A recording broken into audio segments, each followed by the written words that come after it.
शरणं गच्छामि धम्मं शरणं गच्छामि संघं शरणं गच्छामि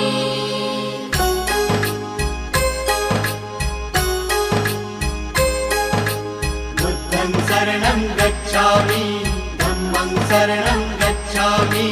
संघं शरणं गच्छामि। त्यागमूर्ती तू शांत चित्त तू योग रूप संसारी दया प्रेम अन मानवतेचे प्रतीक तुझी ईश्वरी सिद्धमूर्ती सिद्धार्थ गौतम सकलांचा स्वामी